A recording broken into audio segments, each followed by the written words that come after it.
นี่ក្រោយរោងចក្រទស្សនវិជ្ជាក្រោយរោងចក្រនេះភ្លេងរលំស្រេច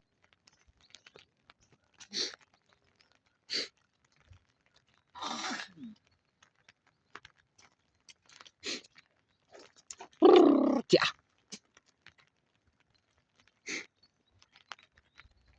ភ្នំកាប់បីឈើអស់ហើយភ្នំបង្ងិលអស់ហើយមើលតែដើមវិញណាអាដើមនេះនោះ